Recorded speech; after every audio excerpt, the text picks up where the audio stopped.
થાકેલાઓને શબ્દથી આશ્વાસન. ભાઈ ભક્તસિંહ. ડિસેમ્બર 8. કેમ કે ખ્રિસ્ત નિયમની સંપૂર્ણતા છે. રોમી 10:4. દેવે મૂસાને ઘણા કારણોસર નિયમ આપ્યો હતો.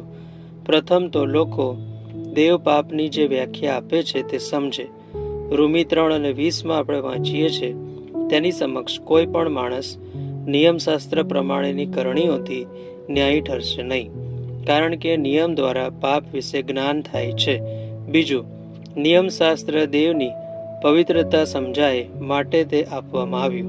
હવે આપણે જાણીએ છીએ કે નિયમશાસ્ત્ર જે કંઈ કહે છે તે જેઓ નિયમશાસ્ત્રને આધીન છે તેઓને કહે છે, જેથી દરેક મોં બંધ થાય અને આખું જગત દેવની આગળ જવાબદાર ઠરે. 3 અધ્યાય 19મી કલમ. નિયમશાસ્ત્ર તો તેમની પાસે હતું, તેઓને ખરા ખોટાની પારખ તો હતી, પણ જ્યારે તેઓએ ચાહ્યું કે તેઓ પાપ ન કરે ત્યારે તેઓ નિષ્ફળ ગયા અને કબૂલ કરવું પડ્યું કે એક પણ વ્યક્તિમાં શક્તિ કે માનવી તાકાત નથી કે દેવનું કહેલું પૂરી રીતે માને, અને એમ આખું જગત દોષિત થયું અને દરેક મોં બંધ થયું.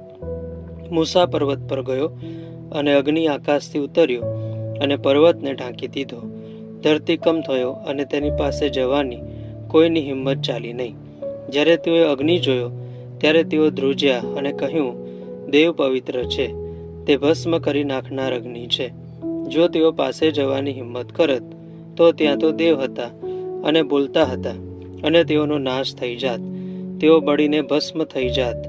જો તે અગ્નિ એટલો પવિત્ર હતો કે કોઈ તેની પાસે આવી શકે નહીં, તો દેવના અગ્નિ પાસે આવવાની તમે હિંમત કેવી રીતે કરી શકો? તે તો દેવની પવિત્રતાની એક ઝલક હતી. દેવ કહે છે, તમારી જાતને સરખાવો, એ દ્રશ્ય નિહાળો, તમારા હાથ અને પગ શુદ્ધ છે કે નહીં તે જુઓ, અને જો તમે પવિત્ર હો તો મારા અગ્નિ પાસે આવો. પર્વત ઉપર જવાની મૂસા સિવાય કોઈને પરવાનગી નહોતી. આ રીતે દરેક માણસના મોં બંધ થયા.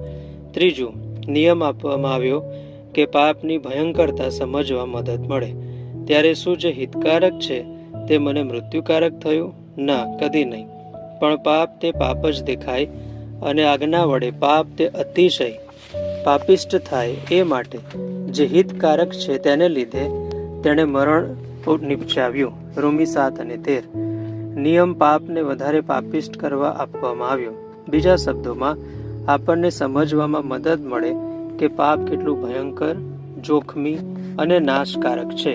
આપણે પાપ વિશે કેટલી આસાનીથી કહીએ છીએ, ઓહ, એ તો ખાલી એક વિચાર હતો, એક લાગણી હતી, ફક્ત